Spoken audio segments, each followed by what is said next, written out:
If you scroll through social media today, it feels like everyone is screaming, but no one is listening.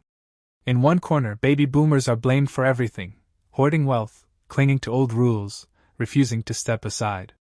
In the other corner, millennials and Gen Z shout about burnout, debt, identity, and futures that never arrive. And in the middle? Quietly sipping coffee, observing every battle, letting the chaos crash around them, smirking ever so slightly, that's Gen X. Born roughly between 1965 and 1980, Generation X is the forgotten middle child of history. Too young to inherit the boom, too old to claim sympathy. Most only notice them when something breaks, and suddenly, Gen X is expected to fix it. Because disappearing? They were trained for it. From childhood, they learned, nobody is coming.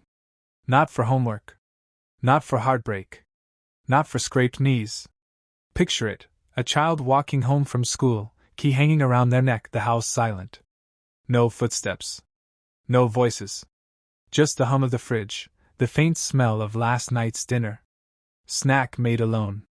Homework done alone. Fears swallowed. Loneliness unnamed. Psychologists call it benign neglect. Not abuse. Not cruelty. Just invisible guidance. Safe physically, unguarded emotionally. And in that silence, something dangerous and extraordinary was born: hyperindependence. By age 8, the lesson was brutal. Help is not automatic. Comfort is not guaranteed. Attention must be earned, or ignored. Independence becomes instinct. Silence becomes armor. Invisibility becomes identity. This is why a Gen Z rarely says, "I need help." They don't collapse in breakdowns. They quietly endure. They fix, they protect, they survive. Love? It's practical. Fixing your car, showing up when it matters, protecting silently. Sarcasm? Not cruelty, it's emotional packaging.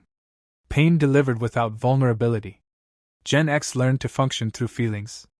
To be emotionally mature while remaining unavailable. They support everyone, neglecting themselves, not because they don't care, but because survival demanded it. But here's the paradox: their greatest strength is also their deepest isolation. Independence is survival, but it can turn into a cage. As adults, many feel uncomfortable receiving help, even when desperately needed. Vent feels useless. Reaching out feels unsafe. The old rule whispers, handle it. Don't bother anyone. Cynicism is their armor. Whatever isn't apathy, it's emotional self-defense. Years of broken promises, scandals, wars, and failures taught them the world is unreliable. So expectations are low. BS detectors are high. Authenticity is the only language that matters. Here's the secret power few see: Gen X is bilingual in reality. Analog childhood, bikes, maps, boredom, patience, creativity. Digital adulthood, computers, emails, the internet, new tech.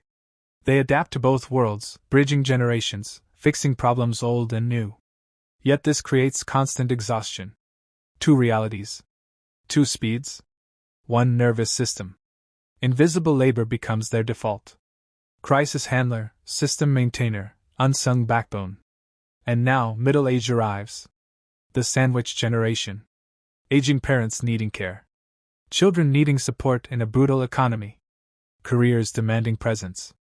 Mortgages, debt, uncertainty, piling up. But Gen X doesn't collapse. They rise silently. They work, they help, they endure. High-functioning depression? Common. Productive on the outside. Struggling within. Latchkey kids asked for nothing. Adults asked for everything. Love, parenting, identity, always a balancing act. Supporting without spoiling. Teaching without shielding. Respecting without performing. Trapped between the past they endured and the present they maintain. And yet a shift is coming. Decades of survival begin to evolve into choice. Jobs leave. Art begins. Life simplifies. Strength and independence no longer equal isolation. They learn, it's okay to need. It's okay to choose themselves. To pause. To heal. This is the quiet power of Generation X. The observers, the doers, the invisible backbone, finally realizing, independence is a gift, but connection is essential. If you're Gen X, think about this. which part of your life still echoes the child who handled it alone? And if you want more psychological breakdowns like this, subscribe. Because we're just beginning to understand how generations shape the mind, the soul, and the world.